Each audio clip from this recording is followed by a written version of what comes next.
He hecho vídeos de las mejores películas LGTBI de la historia, de las mejores películas gay en Netflix, de las mejores películas gay en español. Pero ¿qué pasa con las mejores películas de temática gay o LGTB más taquilleras de la historia? ¿Coincidirán con nuestras favoritas? ¿Habrá alguna sorpresa? ¿Serán todas buenas o se habrá colado algún bodrio? ¿Habrá alguna película que no hayáis visto? Descubridlo todo en este vídeo.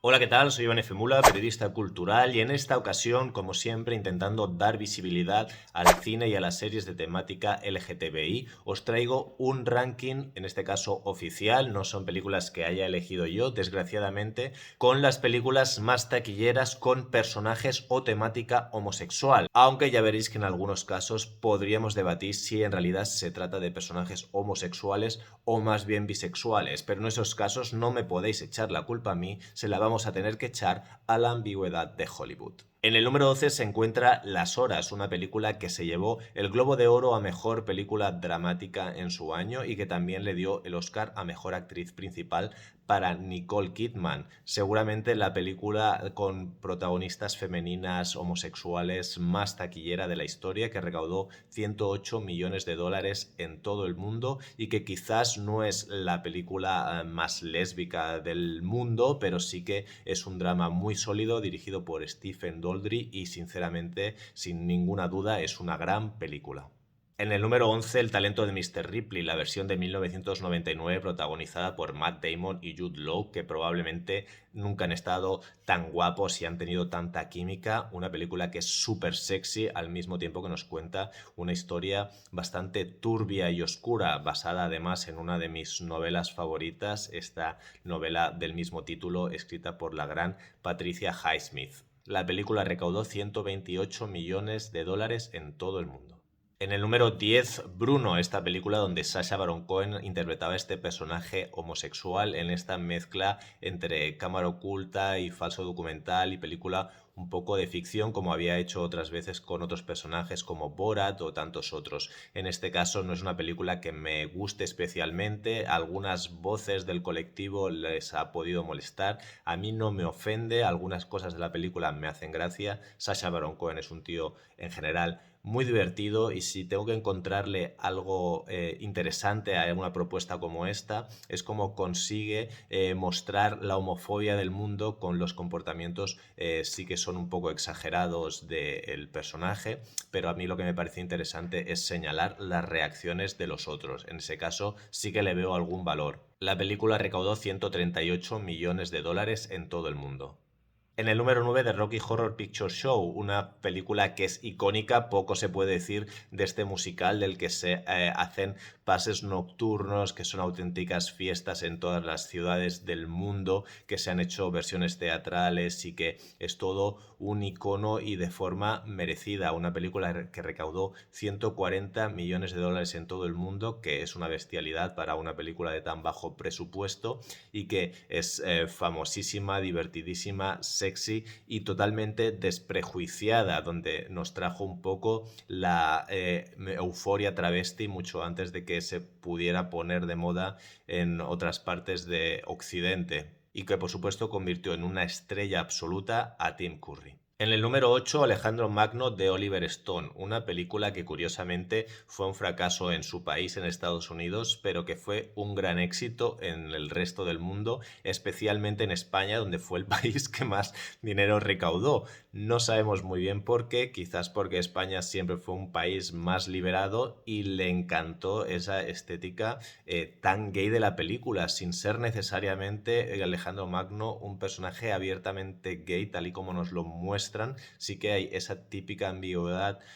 bisexual como ocurre en muchas películas de romanos como por ejemplo Espartaco o incluso 300 que de alguna manera se podría considerar mucho más gay que esta, aunque prefiero no entrar en ese terreno para no enfadar a todos los gym bros del mundo. Alejandro Magno, una figura histórica que quizás no podría considerarse gay o bisexual según los términos actuales, pero que desde luego tenía relaciones con hombres y se enamoraba de ellos. Y de alguna manera esto se puede vislumbrar en esta película que recaudó 167 millones de dólares en todo el mundo. En el número 7, Brokeback Mountain, la película de temática gay por antonomasia hasta que llegó Call Me By Your Name, seguramente la película de temática gay, la historia trágica gay de amor más grande que hemos podido contar y que ha llegado a más millones de personas. En este caso recaudó 178 millones en todo el mundo y supuso toda una revolución llegando a ese público generalista que rechazaba este tipo de productos y que por fin empezó a aceptarlos, seguramente porque es una película de gran calidad y contada en los términos adecuados. En el número 6, Una jaula de grillos, una comedia divertidísima de los 90, amable, inofensiva, pero que su simpatía conectó con las grandes audiencias, recaudando 185 millones de dólares en todo el mundo, seguramente por el hecho de tener también a un actor como Robin Williams en el reparto. Una historia que todavía nos acompaña, haciéndose versiones teatrales de éxito en los teatros, y la verdad que se trata de una de esas historias positivas que a mí como persona gay me llena de buen rollo. En el número 5, Rocketman, esta película que es más o menos el biopic de Elton John, que nos cuenta su vida como cantante, como hombre homosexual, el descubrir de la sexualidad y muchas otras cosas, que creo que integra muy bien los números musicales con la música de Elton John, con partes más dramáticas, episodios de su vida y que no tiene miedo de mirar allá donde a veces hay lugares más oscuros. Creo que Taron Egerton hizo un buen trabajo y como muchos de los biopics musicales que hemos visto últimamente fue un éxito de taquilla, recaudando 195 millones de dólares en todo el mundo. En el número 4, Filadelfia, un drama sobre el SIDA protagonizado por Tom Hanks, que le dio su primer Oscar y que hizo Jonathan Demme después de haber hecho El silencio de los corderos, según él mismo sintiéndose un poco culpable por cómo había retratado en esa primera película a parte del colectivo LGTB. Un drama que a mí me parece fantástico, muy de su época, pero que era muy necesario en ese momento, que rompió tabús y que era importante que en la cara de un actor tan famoso y tan querido como Tom Hanks pudiéramos ver representado al colectivo que en ese momento estaba sufriendo este virus del SIDA de manera tan atroz. Se dio visibilidad de manera mundial a esta problemática y creo que fue importante en su momento y sigue siendo importante todavía ahora. En el número 3, Entrevista con el vampiro, una de esas películas de las que podríamos hablar de una cierta ambigüedad sexual, aunque si vamos al material original y leemos las novelas de Anne Rice vemos que de ambigüedad no hay ninguna. Son dos personajes que son novios, los interpretados por Brad Pitt y Tom Cruise, y aunque la película sea muy ambigua en ese sentido, sigue existiendo la lectura de que hay una historia de amor entre ellos y que aunque no se muestre en pantalla podemos deducirla claramente. Es una película interesante, aunque a mí me hubiera gustado que se llevara un poco más lejos. Aunque quizás en el año 1993 la industria y el público todavía no estaban preparados para eso y si lo hubieran querido llevar un poco más lejos, cosa que a mí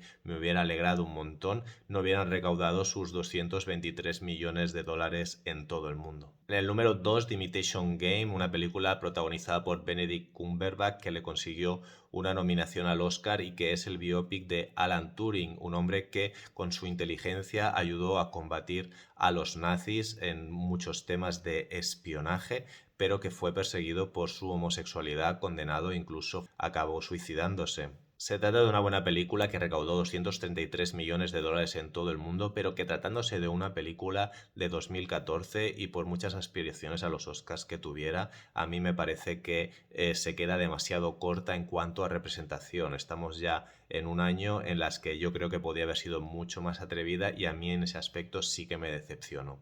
Y en el número 1 tenemos a Bohemian Rhapsody con una recaudación difícil de superar de 903 millones de dólares en todo el mundo. Una recaudación que sin duda se debe al éxito y la popularidad de Queen, el grupo en el que está basado este biopic y concretamente más centrado en el personaje de Freddie Mercury, que una vez más le dio el Oscar a su actor que lo interpretaba, que fue Rami Malek en este caso. Un personaje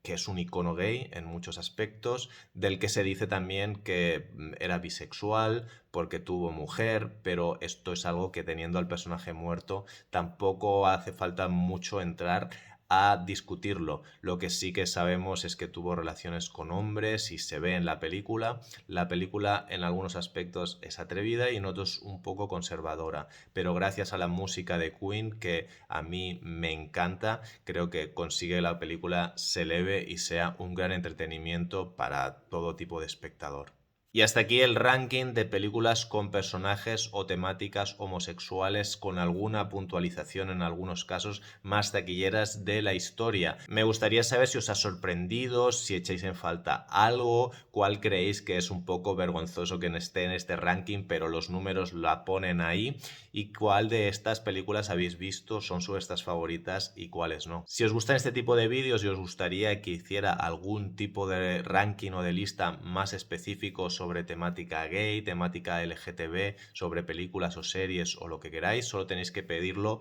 aquí debajo en comentarios y yo estaré atento, porque ya sabéis que me gusta mucho hacer este tipo de vídeos, es casi una especie de servicio público que me he propuesto, y como siempre pues voy a estar aquí para complaceros a todos. Hasta luego.